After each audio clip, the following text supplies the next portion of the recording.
Founders, your business will get better when you get better. And tonight we are leveling up your founder skill set and your mindset. Hello and welcome everyone to the Startup Live Show. I'm your host, Ande Lyons, startup founder coach, podcast and live stream host, and co-host of a popular monthly pitch event right here in beautiful Boston called Founders Live Boston. And we are streaming live right now on LinkedIn, Facebook, YouTube, Twitter, and Twitch, thanks to this oh so delicious StreamYard platform.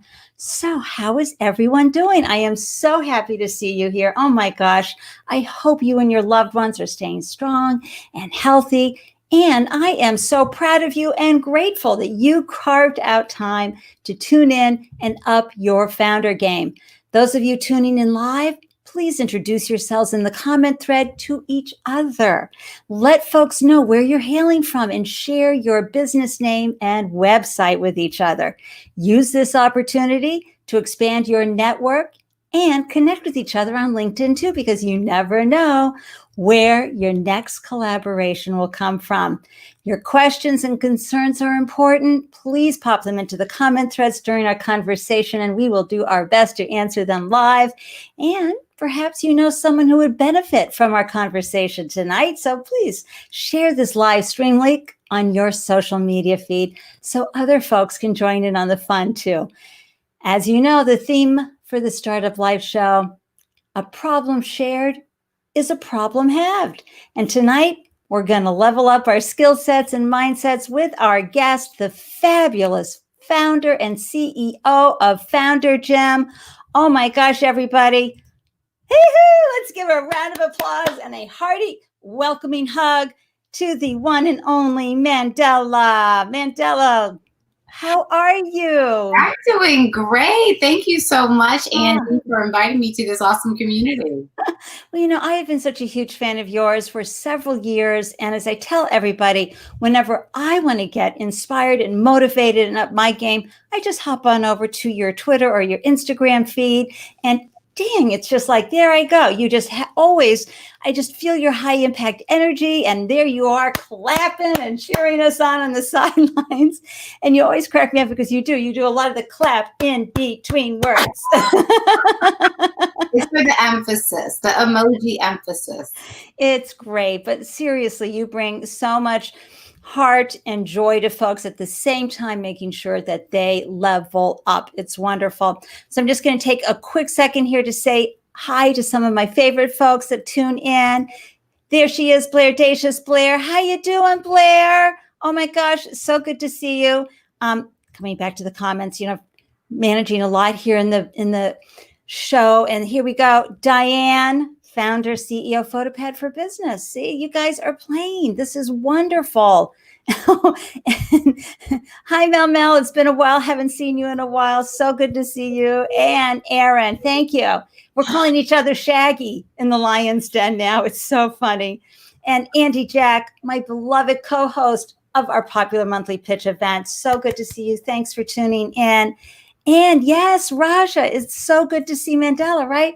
Raja and her partner, Ray, are the founders of Invisaware, a phenomenal safety jewelry and technology company. Okay, everybody, I'm so grateful you're tuning in. We're going to have a great show tonight. We're going to get down into the scoop with Mandela, but I want to take a moment first to thank you and all the educators out there. You started your career as an educator, and this is the week where we're honoring all our educators. So thank you, Mandela, for always bringing it and educating people. So there you were. Tell everybody how your launch story happened, how you were there on payroll, as I'm always saying. You know, you were educated, you became an educator, you were teaching. What compelled you to launch a business? What problem needed solving that you just said, hold on, everybody. I'm going to take care of this right now. Oh, that's such a good question. And again, thank you so much for having me. Hello. I've been looking at the chats too. I love the feature that you can highlight these. So hi, Diane, AK, Raji, Andy, Mel, all these people who are here. Really appreciate you tuning in. So Andy, where did I begin with my launch startup story? I was a sixth grade teacher in a town called Pacoima, California. I was teaching ESL, so English as a second language, social studies, history. I mean, the furthest thing you can imagine from doing work in Silicon Valley, where a lot of people out here have historically come from finance backgrounds, Wall Street or high tech. And I didn't have that background at all. My entry into entrepreneurship was actually via a hackathon called Startup Weekend. And so this was back in 2011 when the vertical of Startup Weekend education was just getting off of the ground. I believe that the competition that my boyfriend at the time and I ended up winning was actually the first or the second Startup Weekend education event they ever had. And so if it hadn't been for that event, I don't know if I would be here right now. It really was about being introduced to a community and getting an opportunity to kind of test drive startups and entrepreneurship that really allowed me to fall head over heels in love. And that was 2011. I never looked back. I was on my way to a PhD program. So I was leaving my sixth graders to go further my studies as an educator. I was going to be an educator of educators. And I ended up dropping out of that PhD program and going full speed ahead with our idea at the time, which was an ed tech company called Demo Lesson. How I used to describe it is we were like the LinkedIn for educators. For the first time, teaching educators how to brand themselves, how to position themselves for employment, and also giving the schools a better tool in which to find the right teachers for their students. Oh my gosh. So how long were you spearheading that initiative? Yeah, And how did that go? You raised money and all of that? Yeah. So this is where so at the time we were in Los Angeles. We had traveled up to the Bay Area to participate in that hackathon, but we went right back to Los Angeles after we won. But we loved the taste, the sample of startups that we had gotten. And so long story short, we ended up making the decision to quit our job. So I left my sixth grade teacher job. I dropped out of my PhD program. My boyfriend at the time quit his accounting job. And we dove headfirst into full-time entrepreneurship for the next 3 years. And our first investor, we didn't get any investors in Los Angeles. We didn't know at the time that a lot of the ed tech investors were in the Bay Area. And so we're pitching these investors in LA. And what we didn't realize is they're focused on media. They're focused on gaming. And so you really need to know where your customer, even the sense of investors, are hanging out so you can go find them. So long story short, we ended up getting our first investment from Mitch Capor. And again, I never knew who Mitch Capor was, but he's a storied founder in this whole Silicon Valley ecosystem. I mean, if you how did you even meet him? I mean, because, people tuning in tonight, they've been trying to raise capital. They're trying to meet people, and meet investors. Was there a warm intro, Mandela? I'm so glad you asked this question, because so many people don't understand, to ask well, how did you meet them? And so for us, it wasn't necessarily happenstance, but it was staying plugged into the community. So remember, I didn't have a background in entrepreneurship. I didn't even know Silicon Valley existed. It was so off of my radar at the time.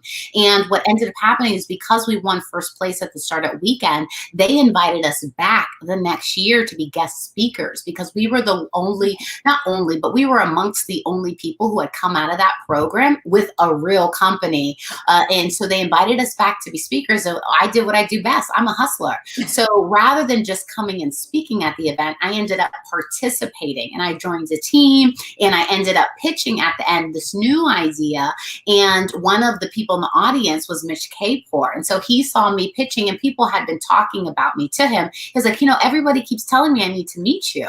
And I was like, you do need to meet me. That would be a wise use of your time. So anyway, long story short, that's how we met. And once you get somebody on your side, and this is another thing people don't realize about investors oftentimes, is your investors are not just money.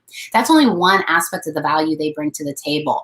Really what they're bringing to the table are other investors. They're bringing in partners. They're bringing in mentorship, guides, all this stuff that really allows you to build out a dream team to then go take your company to the next level. Yeah, especially the introductions. And now you and your boyfriend at the time, who had the tech background to Neither one of us. So you know what we did?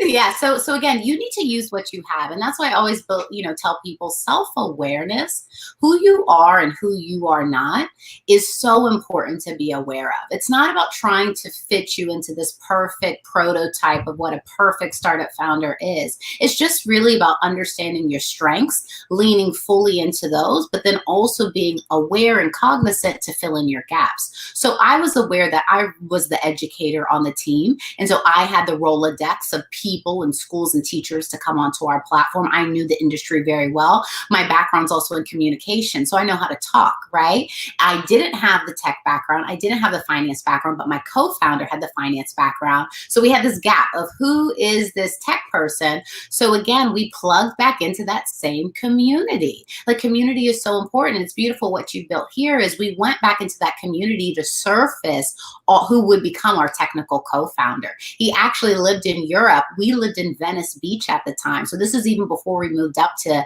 the Bay Area. And he was a young guy who really wanted to live in Los Angeles. And so we had that leverage to negotiate, and we negotiated a contract that included him moving to Los Angeles, and he was living his best life, but he was also helping us build our company. So again, I don't think it's about being this perfect founder. I think it's really about knowing your strengths and leaning into those and filling in your gaps. I love that. And then did you bootstrap initially and then raise money, or did you jump right in? Yeah. So I don't come from a wealthy background at all, like at all. I had no rich family members to call up and give me 10K to start my dreams or pay my rent. So I was people always talking about, now go out and get that family and friends fund. I go, what, $5 from Elma? Exactly. And this is one of the big dividers between the haves and the have-nots who are trying to build their business, because money is oxygen to a business. And if you don't have that oxygen, your business can't breathe and it's not going to survive. So getting that capital so that you can figure it out until you find product market fit is incredibly important. And so your question was bootstrapping. So yes, so I did all sorts of things. So again, remember, I'm not employed as a teacher anymore. I'm not getting money from my school anymore because I dropped out, and I still have to pay my bills so that I can continue to work on my dreams. And so I did things like, I'm a soccer player. So I did coaching lessons. I did tutoring lessons. I sold health drinks. I did health coaching. Like, I tagged things on databases. Like, I did odd jobs off of Craigslist. I did whatever I needed to do to pay the bills so that we could continue to invest our time in building out the technology and get it to a point where we could get our first sale. And for us, when we had the conversation with Mitch, his feedback, this was Mitch Capor again, who became our first investor. His feedback was, get a sale. Prove to me that people will pay for this. And so once he said that, again, I'm an athlete. You give me a goal. You tell me how far to run, how fast to get there. I'm going to focus on doing that. And so we were able to ring the register for the first time. And there's nothing like nothing like that, right? Founders like ding, ding, ding, ding, ding, ding. There's nothing like it. So that gave us a boost of confidence, but that also meant that we met the milestone that the investor required of us. And that led to, again, other investors coming in and then us moving up to Silicon Valley. So much to take in here, founders. First of all, the hustle that you need to do on the side to bring the money in and pay the bills and keep the lights on. That's important, because it can get really stressful if you're wondering how you're going to eat and keep that roof over your head. But also the fact that you hustled to get that first sale, to prove it, and that you also were able to build a relationship with really one of the grandfathers of venture capital, right? Yep. Share with everybody about Mitch. I mean, he and his wife are beloved in venture capital. Yeah, so a little background on Mitch Capor. So he is the founder of a company called Lotus, and it was Lotus 123, which was the precursor to Microsoft Excel. So how many of us use Excel? Can you just imagine how many enterprises use Excel? And this was before that. And so he actually, I believe he operated his company for just 2 years, and then he sold it. So he did a quick sale, took it IPO, all that stuff. And that's how he made his money. And then he ended up doing many, many other things. I recommend you Google him, go on his Wikipedia, figure it out. But what he's really also known for is how many other investors' careers that he started. started. So That's right. oftentimes what happens is when people sell their company, they have liquid cash, right, to then invest in the next generation of founders or investors. So he not only started funding other founders as an investor, as an angel, but then he also helped start the careers of many investors in Silicon Valley. So you can do your homework, you can find out, start connecting the dots. But again, it's still a very small industry, and a lot of people know the same people. But I can underscore his I don't want to say prominence, but his importance in this industry and how many careers he's helped launch, including my own. But his wife, who you brought up, is Dr. Frida Kapor, and she's a storied expert in kind of sexual harassment. She's also a storied expert in diversity, inclusion, and equity. And so part of my story is actually when I shut down this first company that I was telling you all about. I know we haven't gotten to that part of the story, but they actually recruited me to come work for their venture capital firm called Kapor Capital in Oakland, California. And it was there that I worked very closely with both of them, but particularly Frida, on building out the first set of really robust workshops for early stage founders on how to bake diversity inclusion into the DNA of a startup. So at the jump, you are actually thinking about this and how you're building your culture for when it scales, so you're not having problems we've seen in some of the larger companies. So you had your business, yes, and it was going. You had your first sale, it moved along. I mean, tell a little founder story here, because all of us, some of us are on our second, third, fourth attempt. It's so good to hear how someone else sort of crawled through and made that happen. You got the sale, you had it for 3 years, and then you sold, you unwound, just said, no, we shut it down. And this is part of, a lot of startup founders' experience. I mean, this industry is built basically where you're either kind of going up and to the right very quickly, or you kind of die. And this is in the sense of a startup. That's the nature of this game that you're playing when it comes to VC-backed tech startups. There are many different business games. There's small business, there's lifestyle business, there's side hustling. So again, I just want to clarify that I'm talking about a particular type of business that a lot of companies it doesn't apply to them. So again, I don't want to freak people out, but that's the nature of it. So long story short, we ended up getting our first sale. We got our first investor that introduced us to 500 startups, and we got the option to either go through the 500 startups accelerator or to get a direct investment. We chose to just get a direct investment and not go through their accelerator. The reason is because we got invited to another accelerator, and this accelerator at the time was called Imagine K12. And so some of you may be familiar with Y Combinator. These were the same partners at Y Combinator, like Paul Judge, Jeff Ralston, Tim Brady, but they had created kind of an ed tech version of Y Combinator, and it was called Imagine K12. So that's a perfect fit for you. Yeah, so we got invited to that accelerator. We decided to do that one, obviously, because that one's focused on education. And we thought we would get more focused support there rather than 500's accelerator, which I heard is awesome. So anyway, long story short, we went there. And then that's when, again, we were able to learn even more. We ended up pivoting the company, renaming the company. Has anyone been through like a pivot or rebranding? Oh my God. Everybody raise your hands. Listen, it's so painful. I had a .com, so, please. It's really painful because you work so hard to give your brand and to make that an established namesake, and then to shift it and to try to reintroduce or re-onboard people. It is one of the hardest things I've ever done as a founder, but it's also a learning experience. So anyway, we ended up pivoting, kind of broadening the model rather than just being a job search place. We ended up, again, doing more of the stuff, what I talked about, the branding, like having experts on AMAs, more of a community rather than just a jobs board. Right. And what we ended up finding was we ended up learning something that's very important in business, which is seasonality. And that there are certain seasons of the year in which your business may be booming and other seasons where it's not, based off of your customers' behavior.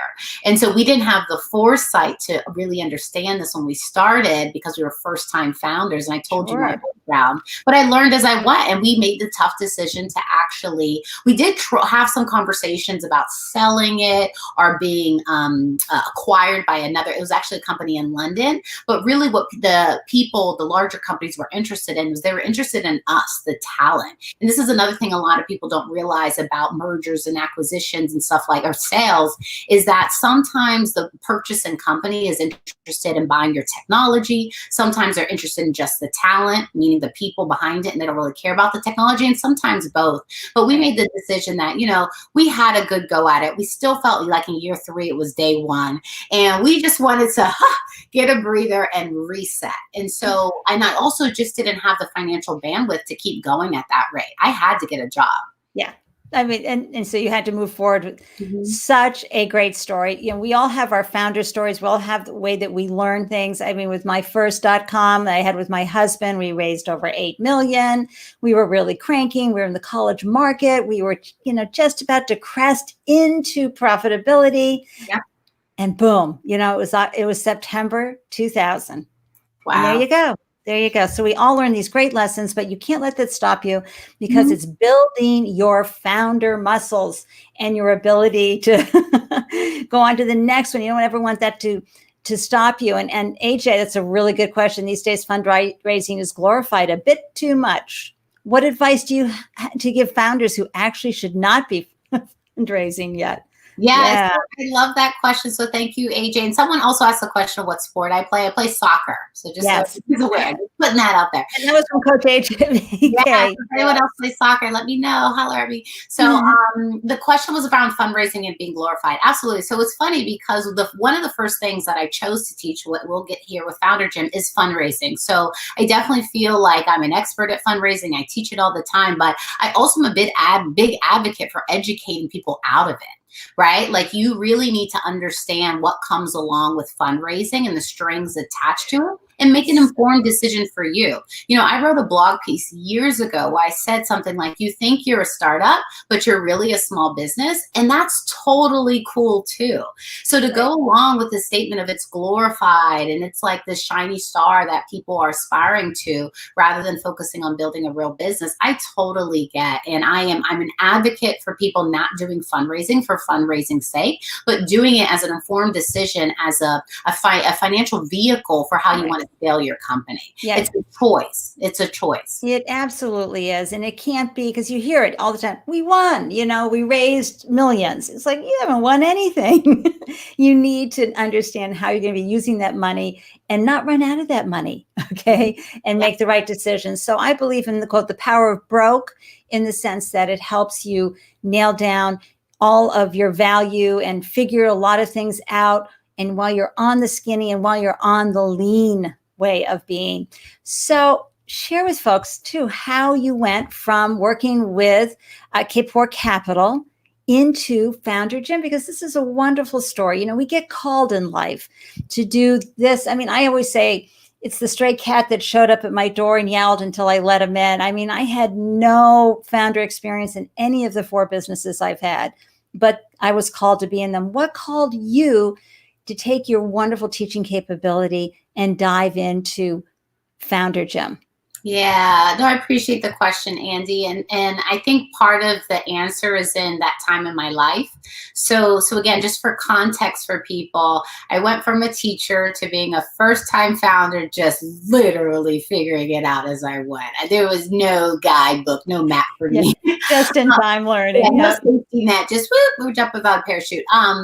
And there was a lot of lessons. And again, remember, I shut down my company, and then I actually worked at Startup Weekend. So that same organization that introduced me to entrepreneurship, I ended up growing that organization all over the world, across 6 continents. So at that point, you have to understand, I went from being a founder just focused on my individual business to getting out of the weeds, looking around and realizing there's a whole world of startup ecosystems, literally, and just how they all work together. What are accelerators versus incubators? What's the difference between angel, seed, series A, series B? Like, I just really started to have my own education course in this industry. And then I got recruited to Kapor Capital, which is a venture capital firm. So for the first time in my life, I got to see how the other side thinks. I got to see how investors really make decisions, what you can't see on Twitter, what you will never read in a blog post, what they will never say on the stage. And so I got this purview into this world that most other people would never have access to, right? And so at that point, there's also another significant thing. I got married. And I think getting married is important in this story because it's something I actually never planned for my life. Like I never grew up in a family where they're like, when are you going to get married and have kids? We were always very career focused. Mm-hmm. And so I ended up falling in love and I got married. And I think that was a big identity crisis for me, where for the first time, it wasn't just about me, but it was about we. And I started to question a lot of things about what I had thought for what my life was going to be. And this is when I sat down with myself and I said, what do you really want to do, right? You made the decision, like you really want to get married, you got married, you're happy. But what else do you feel like you're really not all in on, or you may have signed yourself up on a path that may no longer serve you? And so I ended up reading a book called Essentialism. It's one of my favorite books. I read it multiple times a year. It's by Greg McKeown. I strongly recommend it. And in it, he really encourages people to get clear on what is most essential to you and be willing to say no to everything else to focus on that. Wow. So long story short, I ended up mapping out, okay, if I could just do anything, what would it be? And Founder Gym truly is the manifestation of my lived experiences and my most authentic self. So like I told you, I was an athlete. So there's clearly, I use the gym analogy because I really understand how to transform athletes and how it all starts in the mind with sports psychology. Before you win in the game on the field, you actually win in the locker room with your mindset. And so I bring a lot of that into Founder Gym, but then my teaching background, right? Like I know how to make assessments and how to create lessons and get people from point A to point Z, right? In a combined time period. I'm trained in that. And then also I think a thing that a lot of people don't know about me, clearly my name is Mandela. Maybe some of you figured out I was named after Nelson Mandela, but that also tells you a lot about my parents, right? Both of my parents were civil rights attorneys and social justice advocates. So injustice is also something I do not take well at. And so when I see that there are barriers in access to opportunities or information, it bothers me, and it bothers me a lot. And so when I created Founder Gym, it was also about leveling the playing field and making sure more people, no matter their background, their identity, their education level, their socioeconomic status, their geography, could get access to this information. Wow. Okay, everybody. I mean, really, that's a lot to take in. And I wanted to say hi to everybody for just a second. And who was the author again of the book that you? Greg McKeown. Greg McKeown. Okay, and someone's going to have to write that down. I'll get it in the notes later. McKeown. I don't know. That's really important. So as you know, we're live on many platforms right now, but I can't see the comments from LinkedIn. So I'm just going to say hi to everybody on LinkedIn who's tuning in. Hey, Tyler, so good to see you. Terrell S. Mandela is killing it. So glad we continue to, I can't read it all, but that's okay. We'll find those. Eventually, I know that the wonderful men who own this platform are going to get LinkedIn comments so that I can read them up here and Mandela can read them. But Sam Walker, she's a huge fan of yours. And she pitched at our monthly pitch event, Founders Live Boston. She's amazing. Founder Gym family. And so everybody on LinkedIn, thank you. I was just taking a moment to say hi to y'all there. Because, the audience, you guys are so important. The fact that you've taken time out to hear Mandela's story, come in and up your founder game, because this woman is all about upping your game and showing up for you and your business in a meaningful way, so that not only do you serve the world with your brilliance, but you're serving you and your family as well. And so, oh, good. And thank you, Blair, for putting the link into the comment section. Is that the one? That is the one. Yay. Thank you, Blair. We have so many great comments in here, and I know all of you are just so, amazed by Mandela as I am. And he's a great guy from here. What are ways that founders can secure Precede Funding? Oh, that's a big question to take in. I don't know if we can get to that all right now. What are your thoughts on that? Yeah, so pre-seed funding, just so everybody's aware, how I normally explain it is it's basically you're getting capital money from people who may not be institutional investors. So institutional investors mean that it's their full-time job to be an investor, that they work at a firm, but this is what they do for a living. Oftentimes, pre-seed capital comes from people who may be investing in addition to their main roles. And those people are called angel investors. So this could be executives at some of your favorite tech companies like Facebook and Slack or whatever. And, or they could just be high net worth individuals who maybe made additional income from other places. But the definition of an angel investor is you either have a net worth of $200,000 as an individual, or you jointly with your partner have a net worth of over $300,000, or you have an asset aside from your home that's worth more than $1 million. So long story short, these are people with disposable income that they want to not just invest in the public market, but they are real estate, but they're actually looking at startups as a viable option to get a return on their investment. Okay. And so if you're interested in doing pre-seed funding, the first question to ask yourself is, where can I find me some angels, right? And historically, angels have kind of been kind of elusive, kind of hidden, but I found over the years, especially the last couple of years, they are more vocal and out there than ever. So my advice to you is there's an organization called Pipeline Angels. You can go there and see a full list of angels. There's also hashtag Hello Angels, which is another network of angels that actually started out of Twitter employees. There is All Raise, which is a whole other set of people. There is First Round Angel Track, which you can also find a bunch of angels. Those angels are primarily based in New York and the Bay Area, but there's many other organizations. Oh, we have some great ones here in Boston too, plenty. Yeah. And you're right, they're coming in with a little bit more heart, a little more willing to roll up the sleeves and participate. Yeah, I mean, just imagine, like, you're just starting out. They know that. And so really what they're investing in you is, they're investing in you more than anything. And so really leaning into what your strengths are, what your vision is, what your roadmap is to actually achieve your goals is what they want to hear more than anything. So they have a bigger appetite for risk than later stage investors because they're the first money in. That's right. Right. And called angels. I know. And I have the best angel story, Mandela. My angel investor for my food manufacturing business came in. He was amazing, cashed out entrepreneur of several businesses, loved what we were doing, rolled up his sleeves, helped out. We had a phenomenal 4.5-year run when, a whole lemony snicket group of things happened that you can't even imagine. Lightning struck, everything happened in manufacturing, and I had to stop the business. And he just looked me right in the eyes when I had to tell him this. Ande, knowing this going in, I still would have invested in you and your business because this was a great run. I had a phenomenal time. We almost got there.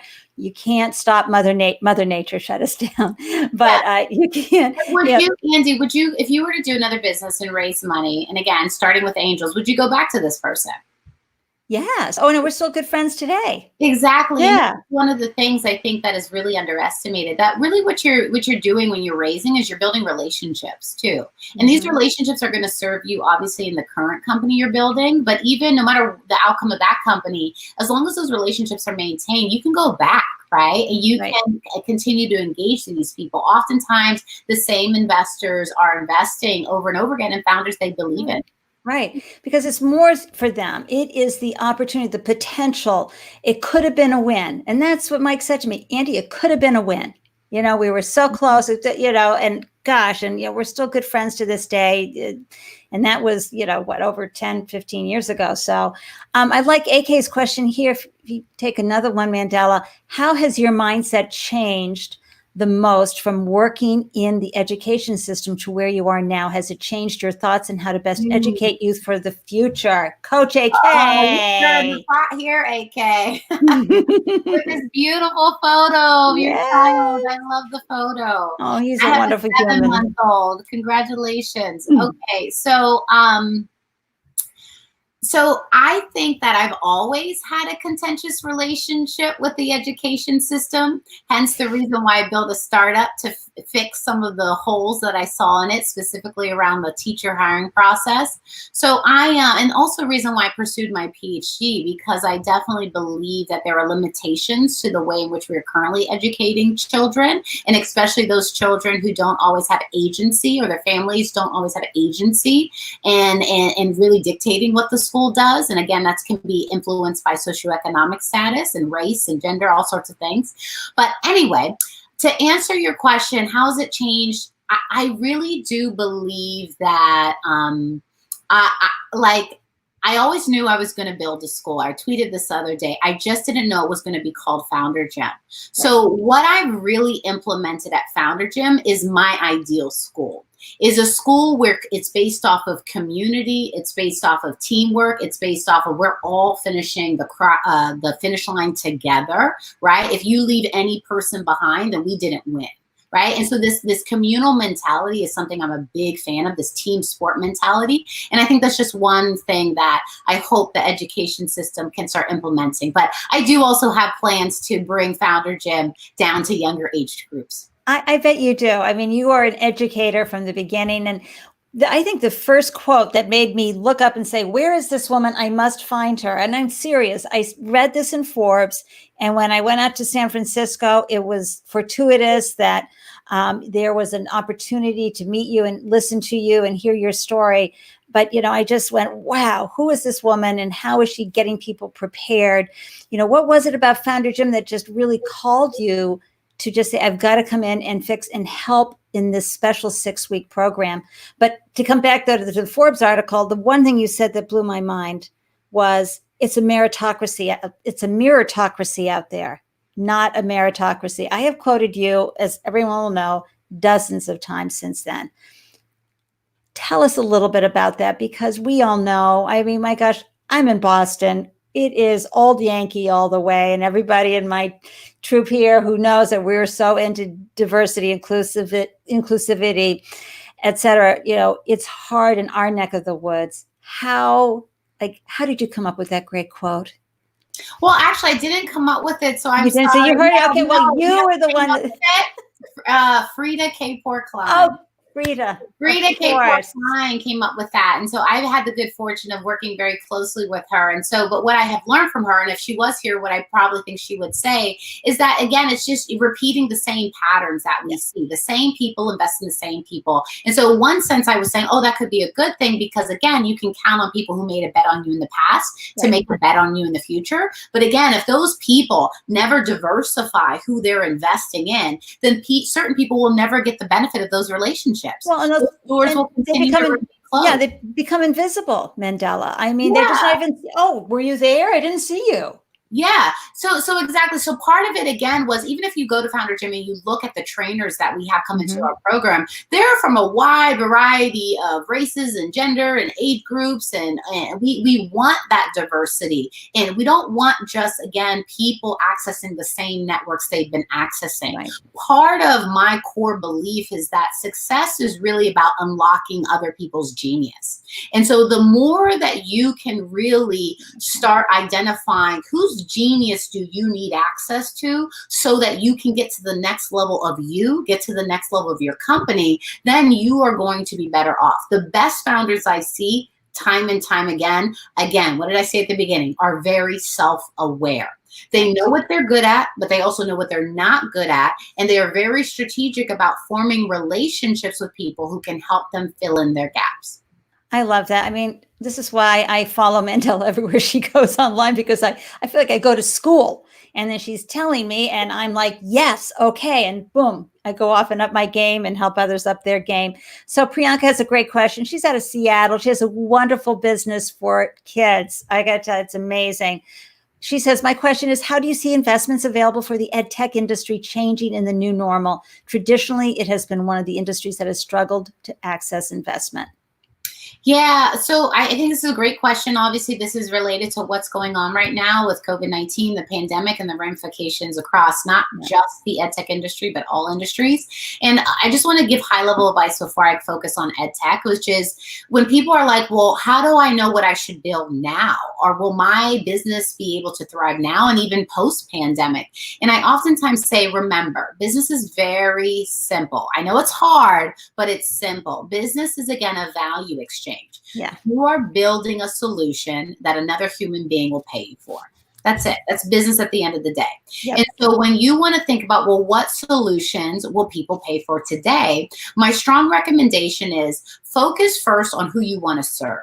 I'm a big believer when you do things in service and like you would do it irrespective of if you got paid for it, you just show up differently for it. Like when you talk about your calling, your thing, like you love it. I would do Founder Gym even if I wasn't making money, right? Like Right. it's just who I am. However, I choose to make money so that I can hire people, so that I can then leverage those people to impact even more people, right? I know what my intention is with building the business. And because of that, I feel like it permeates through everything we do. And that authenticity is attractive to other people. But back to what I was saying is my recommendation is specifically for you, ed tech or anybody. If you're focusing on going after, let's say, 6th grade students, I strongly recommend that you map out the 24-hour cycle of what a 6th grader is going through today. Right? Not what they were going through on February 28, 2020. It's a new world we're in. Map out their life today. They wake up, they're clearly not getting on that school bus. What are they doing, right? So map out their day and try to then ask yourself, well, is what I was building still relevant for what these children are dealing with right now? And then do the same thing, but this is where you have to play a little bit of not a mind reader, but like what's it called? A psychic, right? You have to be a clairvoyant looking into the future. But I want you to then envision, let's say January 2021.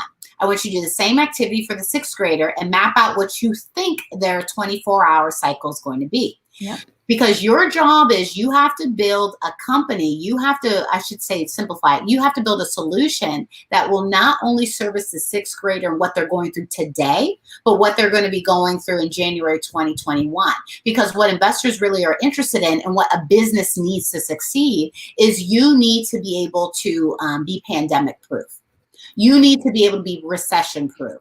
So the better you can really understand what your target user is going through, then you can better service them, right? So when I think about Founder Gym and I do our trainings for our founders, I don't show up in the exact same way I did at the beginning of the year because I know our founders are dealing with all sorts of other things. Mm-hmm. They're dealing with children at home with no childcare. They're dealing with waiting for their PPP check to arrive. That's right. They're dealing with being laid off from their job if they're just getting their company off the ground. And so I have to bring that awareness to and update our solution, right, to FG 2.0 to meet them where they are today. Wow. And we are all having to adjust.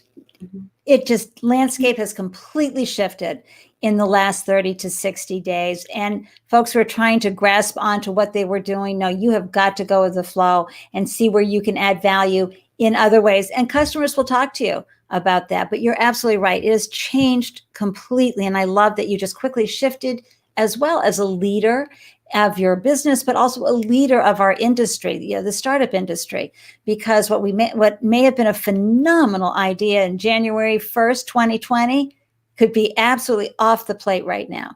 Yeah. And I think a lot of people stay stuck in that grief, right? Mm-hmm. Of like the woe is me. Oh my gosh, I had this all planned out. I had it ready to go. And they're kind of still in that sadness phase. And I think that you have every right to be sad. You have every right to be angry. Nobody predicted this, right? It's affected a lot of people and some more than others. But what I do want to remind you is that you're entrepreneurs. Right. And I see one of our founders, Jessica, wrote this, right. But like adaptability is in your DNA. That's what you signed up for here. Yes, you may not have projected there's going to be a pandemic, but I hope that your roadmap projected something was going to happen. There's market shifts all the time. Yeah. So again, you have to be always thinking several steps ahead and in various scenarios, if then this, if then that, so that you are prepared to maneuver as best as you can. So this is where agility, staying agile is very important, right? And like I said something the other day, we're like, you don't want to become a dinosaur, right? We don't want any of you to become extinct. And the only way to do that is to always be looking, like keep your feet in the present, but keep your eyes in the future, right? You always have to be looking ahead. And you also have to step out of the box. So you can't be taking it like here so personally. You have to step out and be the observer of your business so that you can see what your business needs. And then when you become the observer, you're not stuck in this cement brain thinking of, oh my gosh, how did this happen? What am I going to do? You're stepping out and going and becoming curious. And then you're looking around and saying, okay, the landscape has shifted. My business model was this way, but what can I do today that will help someone? Because you're an entrepreneur. You're here to serve people. You're here to serve people with your idea, and your team is there ready to serve. Okay, so maybe you were doing something over here. Where are the opportunities today? Yes. And I want one quick thing, because Ande, yes to all of that. And one of the first people we brought into Founder Gym when all of this was happening, and everyone was kind of looking to me for the answers, and I'm like, I'm looking back to who else got the answers, right? So like, I'm figuring this out the same time everybody else is. And so I think a lot of us like offer everybody a bit of grace and patience during this time. This is an adjustment for everybody, but don't forget yourself. Don't forget to be kind to yourself. But one thing I did want to mention is we brought in Charles Hudson, who's the founding partner at a Precede, by the way, all those people are from Precede Capital. He actually has one of the only funds that focus on Precede. There's several, but he's one of the only ones, and it's called Precursor Ventures. Long story short, he came in and his advice to our founders was like, what is that thing that's always bothered you about your business, right? Like maybe you just kept like the seasonality. Oh my gosh, you can't figure out how to get past the seasonality. Or there was something that was preventing you from getting to the next level. Well, guess what? Maybe this is your chance to go focus on that. You just got a hall pass to go focus on that. Forget what you're doing, go focus on this thing that you've been wanting to do or that's bothered you. That's right, because a lot of times we are just, it's like, well, you haven't gotten to the toddler stage yet, but when you do, you'll see that you are just one step ahead of that toddler in the book, and you're trying to keep up with it. It's the same way with the business most often, because you're just like, okay, let's go. Now we are taking a breath, and now we can reinvent. We can take more in. I loved his advice. I saw him on your show, and it was wonderful, wonderful insights. And, and I think also too, there's things that we as founders can do right now to help us grasp this new normal and take action, because one of the reasons we're founders is that we are phenomenal solutionists. We see problems that need solving and we know how to do it, and we have no problem stepping up and doing it. So now founders have this opportunity in this new normal. What are you seeing out there, Mandela? As opportunities to what to build. So I definitely think that the questions I'm asking myself is, what are the things? So again, I always start the same advice I give you, I take, which is who do I want to serve and how has their life changed? So I do the 24-hour kind of exercise and map out, oh, they're not going to work, or they're not taking the BART or the train anymore. Oh, well, what are they doing? And what are they ordering? What websites are they visiting now? What TV shows are they watching? Like, update your customer avatar, right? Is basically what I'm saying. And so when I went through this activity and I'm thinking about opportunities, I definitely think there are things where you have to also ask yourself, when are people going to trust again? So for instance, when you think about even, let's give an example of schools, because it seems like several people in here are tech entrepreneurs. The question is when are parents going to trust letting their children go back to school? Right? That's one of the big questions. A lot of parents in the thread here. Yeah, that you really have to ask yourself to say, okay, well, if I believe that X, Y, Z, blah, blah, blah, blah, blah has to happen before parents will allow their children to go back to school again, then am I willing to wait that out if I'm a product that they can only use in the school? Right? Versus, okay, well, if I actually think they're going to have to jump over all these hurdles to reestablish trust, then maybe it might be most opportune for me to shift to direct to consumer and not go through the schools, right? So these are some of the things to think about, but I think about how the schools are affected. I think about gyms and shared spaces where there's a lot of germs, and how comfortable people are going to be going back to gyms. And I also think about restaurants. Again, these are often close-knit spaces where people are opening your food, hair, dentist office. Like, I just think about what I would look at is where's people's lives drastically changed, and how quickly is it going to go back to normal, if at all? And if it's not going to go back to normal, what opportunities are there to service them? Like, I've seen people come out with, like, so again, a lot of women go to hairstylists to get their hair done in my network. And now I see people creating like these DIY, do-it-yourself boxes that now teach women how to color their hair at home. That's a new business opportunity, right? That's so right. again, I think it's about, again, just grounding yourself in the simplicity of business. Business is creating a solution that solves another human being's problem, so much so that they'll pay you for it. So the question to ask yourself when you're thinking about new business opportunities is, what are new problems that have arose because of this pandemic? And is my skill set and my interest level well suited to solve that? Great comment right there, because a lot of times we see the problems. Many of us are problem solvers and we'd love to go off and do it, but really, should we be solving that problem? I'm sure I've tried to solve other problems I should never have solved. Yeah, So I want to say something real quick, which is, so think about, I think there's big opportunities in education right now. I think there's huge opportunities in fitness and wellness. I think there's huge opportunities in work from home setups. I think there's huge opportunities in medicine, the medical field, because everything's moved to telemed, which is like virtual. I think there's a lot of opportunities. Oh yeah, telemed. There are so many things. And it's just, having lived long enough and been through a lot of cycles, these downturns are rich with opportunity, because it's where the creativity comes in. When you have nothing, your creativity gets even deeper and more amazing. And so the most amazing businesses, I mean, look, Airbnb, they didn't have a chance until 2008. They'd been around for a while. They could not move. And then, I mean, who was ever going to rent a room out of their home? Nobody. And boom. That part. Mm-hmm. Exactly. So that's wonderful. But now founders still are many founders are, have a business that's still good. They've got customers lined up, but they do need that capital to grow. What's it like out there right now? How can they navigate this landscape that's filled with what feels like everybody on pause, just sort of yeah, I think it's a frozen? great question. So for anybody seeking capital, I think it's important to understand that that investors are not invincible here, that everybody's affected. And the thing to understand about investment, especially in startups or any kind of investment vehicle, is that they're putting their money into this asset. And in this case, your business is the asset, so that they can make multiples on that money, right? So if they put in 10K, they want to make $1 million or whatever, right? And so it's just understanding that. And so if the startups that they invest in are not doing well during this pandemic, then by the very nature, the investor, are not doing well, because their money is tied up in these companies. On the flip side, certain startups are thriving. They're doing better than ever, right? Because they were well positioned to meet new needs in this new market. And those investors are seeing more multiples on the return on investment. So in some cases, investors are doing just as bad as the startups that are doing poorly right now. But in other cases, some of the investors are thriving right now because of certain bets that they've made. But the thing to understand is that everybody's affected. And another thing to understand that a lot of people don't realize is that these investors have invested in multiple companies, and those companies are called their portfolio.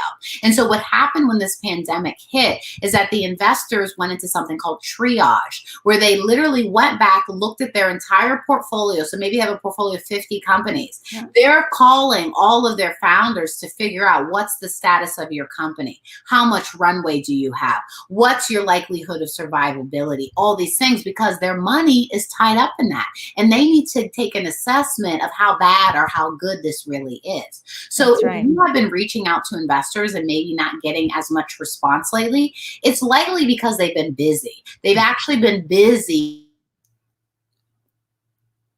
Oh, we have a little stall going there. Hopefully we'll be back. Can everybody still hear me? Can I get a hi, hello? Maybe it's me. Maybe I'm the one who was discussed, because I'm seeing. Can anybody see? Is it my internet access that's down? Or is Mandela still talking? Can someone? Yes, Priyanka, you can still see me. Okay, thank you. Oh, I thank you guys so much. Oh my God, are we taking in so much from Mandela right now? I am saturated practically with all this incredible advice on the navigating, not just, yes, thank you, AJ. I think she'll be coming back in. It's all about connectivity. I'm not worried. Thank you, Blair. Thank you. And Jessica, to everybody, you've been really having thoughtful questions, thoughtful comments. I'm sure Mandela will be back. I'll bring her back in. This is how we flow.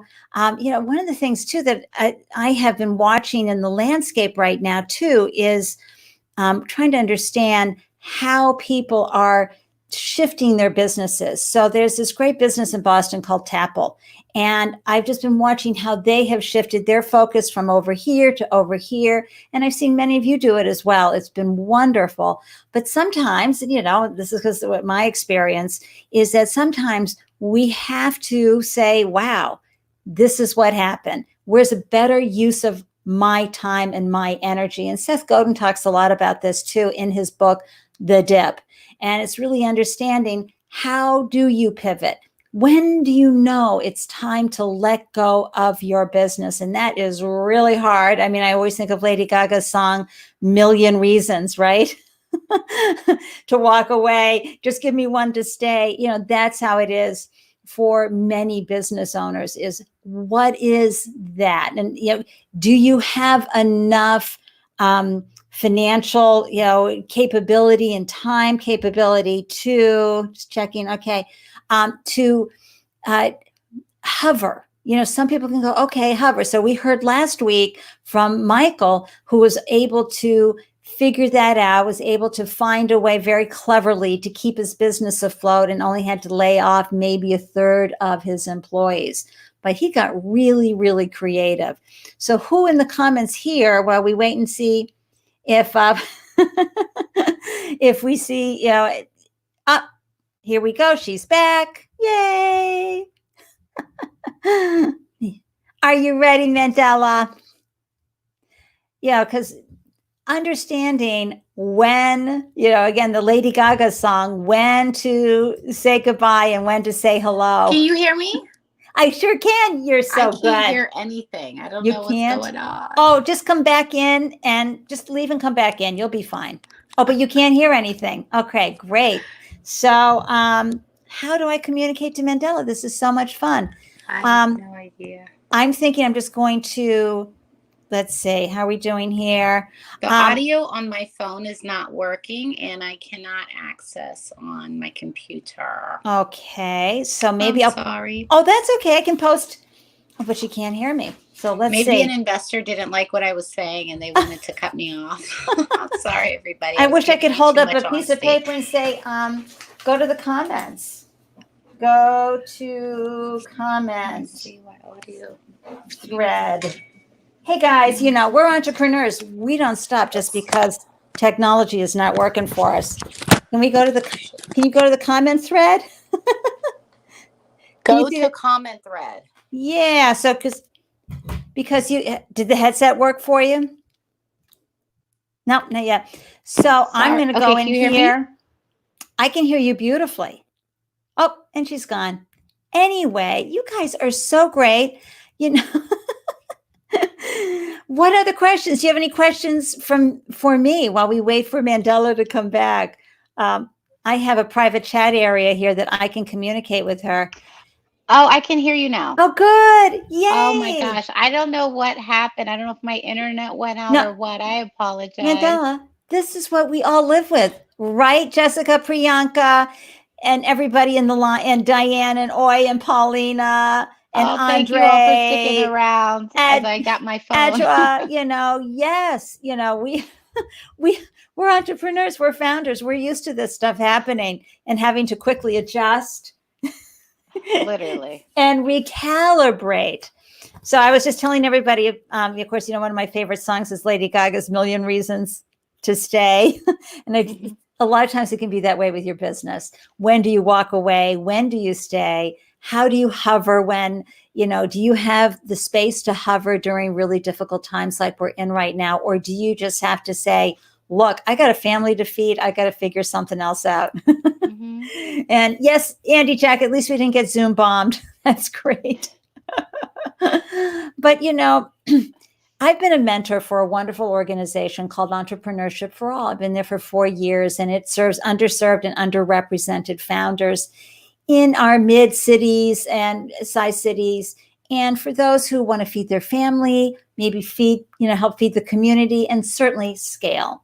And, there's so much emphasis at pitch events. And of course, underrepresented founders a lot of times don't even feel like they fit in. And that's the beauty of what you bring with Founder Gem. So I see a lot of emphasis at pitch events from this VC and angel world about building empires and scaling globally. I mean, Reid Hoffman is the most guilty of that, in my opinion. And I loved it when he had the MailChimp founder on who bootstrapped entirely. So, trying to understand, when is it okay that you want to launch a wonderful business that will feed your family? Or, what are your thoughts around that? How do you advise founders to find their lane for growth? I guess is what I'm trying to say. Oh, I love that question so much. So much. Sorry, let me turn this off real quick. Can you still hear me, Andy? Yes, I was just laughing. And Visaware is one of my clients, and it was a disaster, said every founder ever.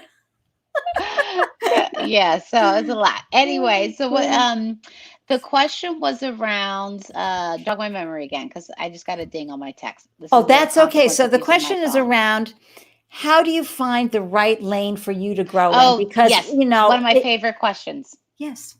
Got it. Okay, so my big advice, if you have not done this in your lifetime yet, I strongly recommend it, is to create a personal mission statement. Create a personal mission statement. And I got this from Stephen Covey's 7 Habits of Highly Effective People. It was one of my biggest takeaways from the book. Mm-hmm. You have it behind you. Yeah. But you should write your personal mission statement before you ever write a business mission statement. So many people bypass this incredibly important step. They go and build a business, and then they start to feel friction. They start to feel unhappiness. They start to feel unmotivated. It's because your business mission isn't actually in direct alignment with your personal mission statement. Right. And so your personal mission statement comes first. Then when you really decide what your legacy goal is, what you want to be remembered for, how you want to spend this one life you have, then you should build your business mission. You should build your business plan, because those two things should speak to each other. Your business plan should service your personal mission statement. And so when you don't do these things, you oftentimes are just kind of picking someone else's blueprint off of the shelf and applying it to your life. And that blueprint doesn't work for your life, because success is kind of customizable to what each and every one of us want for ourselves.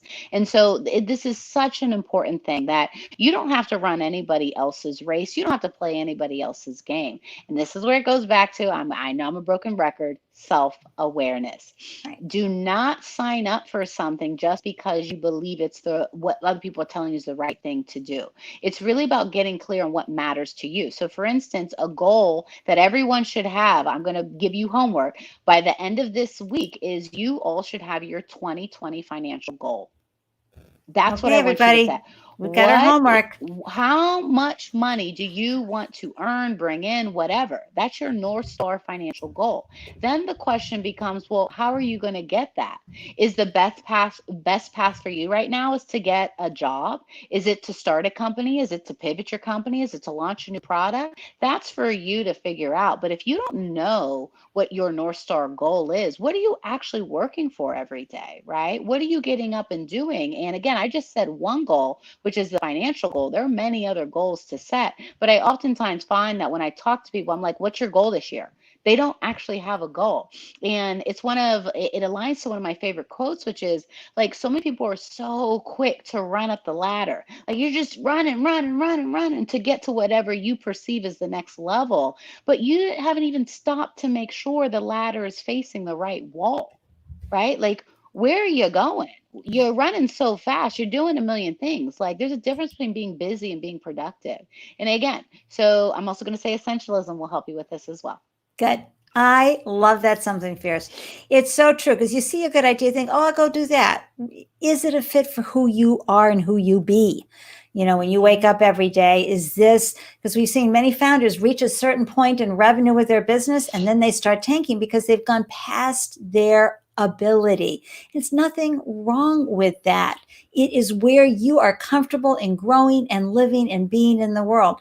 Then there's super go-getters out there that we sit there and go, how do they do all of that? You know what? They just got it all working for them, right? In who they be.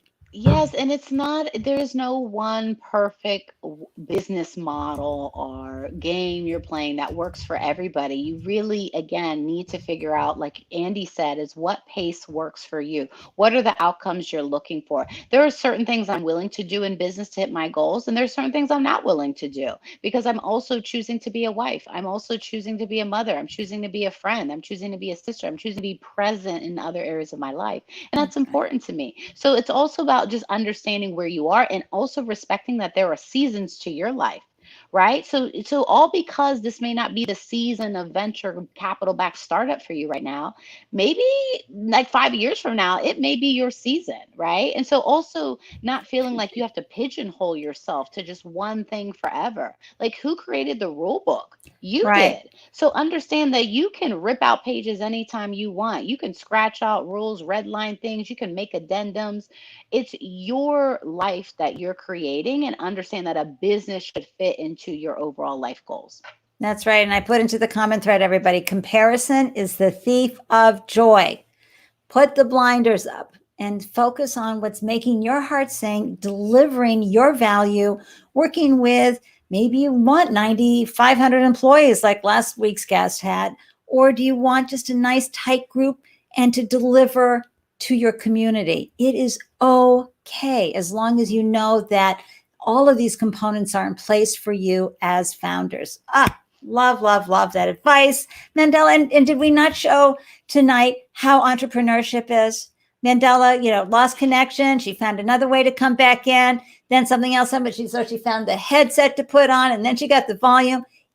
Seriously, that's founder life. Yes, and this is exactly what the universe wanted us to show, is the real life application of the advice I'm giving is adapt or else, right? Things are going to be thrown at you. And again, you will be okay. Like, stay calm, do your personal development work, because I think a lot of this too is mindset, is making sure you also understand and don't like, you understand that things are going to happen and that wrenches are going to be thrown in your plan, but it's really about how you're reacting to it. And especially as leaders, right?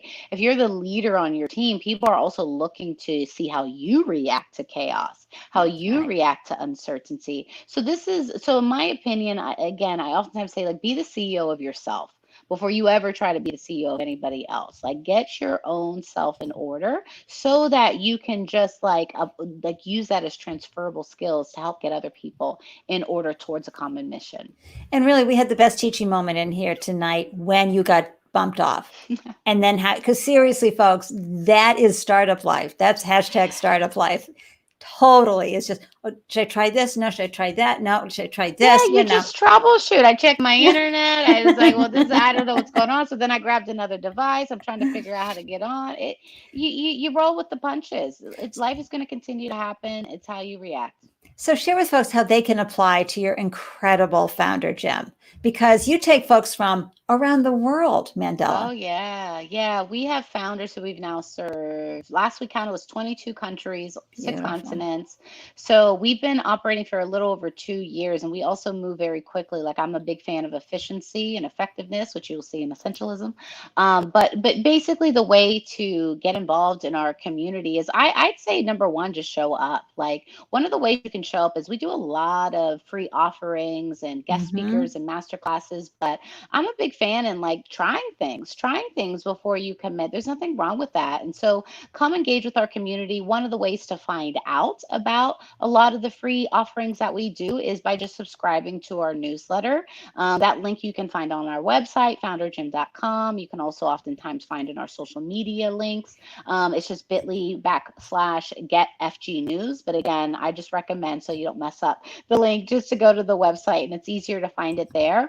But we also run cohorts. So we run 6-week training programs to level people up in various areas. We started with fundraising, and then we're also privately now launching a new program, which we're going to be publicly launching in the coming weeks, which will be exciting. But we're expanding our repertoire of what we are teaching people. Like if you want to compare Founder Gym to a school, all the educators on here, you can kind of think of us as building out the high school for this line of work and really making sure all the subjects are covered: math, English, science, social studies, but in the realm of entrepreneurship. And right now we're starting with financing, because that's oftentimes the biggest barrier for people, is that they have great ideas. They just don't have the money to go focus on it full time. Right. And a lot of times too, they have the capability to, nail down the numbers, but nobody has shown them how to do that. Exactly. How did they, what's a business model? What I need to know that. I mean, I did a video on the LTV CAC ratio because everybody throws it around left and right all the time, but nobody explains it and why it's important. So, you got to bring it in, and you can do that because founders are very, very capable. And so I put links to all of your wonderful opportunities and how you can follow. I'm telling you, you have to join me and follow Mandela on Twitter, and also to see her adorable baby. Oh my gosh, on Instagram. So beautiful. But also Mandela has a phenomenal team working with her at Founder Gym. I am telling you, they have outstanding free conversations so you can kick the tires, get to know.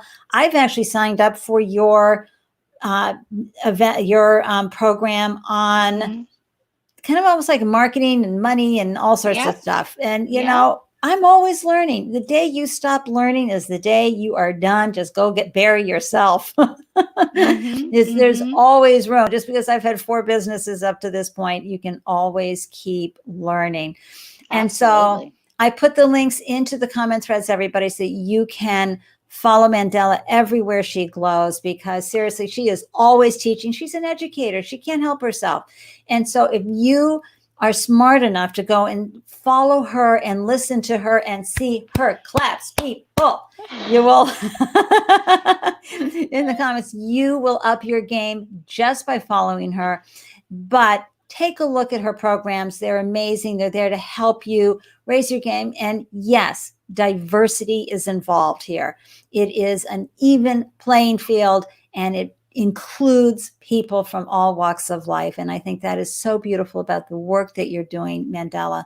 And I will continue to support and share this information everywhere we glow.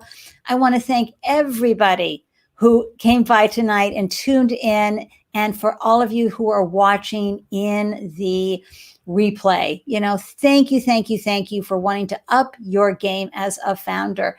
You grabbed the gems tonight from Mandela. She is here to make sure you show up for you in your whole life.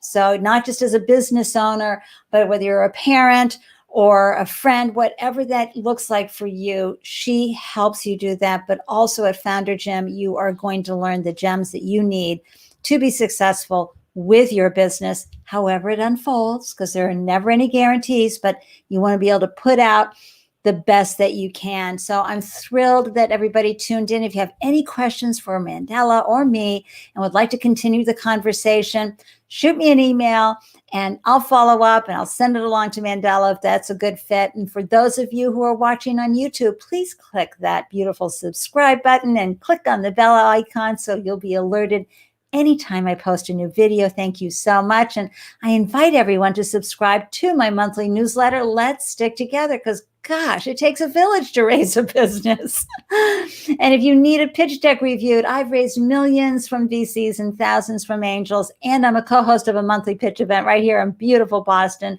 So I can make sure your deck is ready for investors and your next pitch event. And you know how I feel like you should not be going through this alone. Please, I'm here to hold your hand. With Startup Founders, get a mentoring session. You can schedule an emergency call. There's no needing to sign up with me for months. We can talk for 15 minutes, 30 minutes, whatever you need. And be sure to use the discount code Lifeline when booking a session to receive a very special discount. I want to let everybody know that next Tuesday, May 12th at 7 p.m., we're chatting with Roberto Blake, a creative entrepreneur and one of YouTube's top video marketing influencers. helping creatives and B2B businesses build their online presence with video. And hey, you can always stay on top of what's going on here every Tuesday night at 7 p.m. by joining my meetup group, Startup Life Live, to receive alerts who's joining us and who's going to be next on the show. Oh my gosh, Mandela, this has been a dream of mine for 2 years to have you and talk to you and share your glorious goddessness, because you bring being a founder down to the nuts and bolts, and you are a classic educator in a way that really is, I just want to sit there and go, and thank you, and thank you for being so available for people online with how you teach. Any last words you'd like to share with our audience? Thank you, first of all, Ande. You are a phenomenal host. I'm so impressed by the experience I've had from beginning to end. Oh, So thank just you. wonderful job and wonderful community. Thank you so much for everybody who showed up today to get what I had to offer. And hopefully there's something in here that you can apply to your life. I think my final advice is that it goes along with what you said, Ande, is being a lifelong learner and understand that every next level of your life will require a next level of you. Right. And so one of the things I did hear from Reid Hoffman on his Masters of Scale show, I believe it was that, business is like a video game.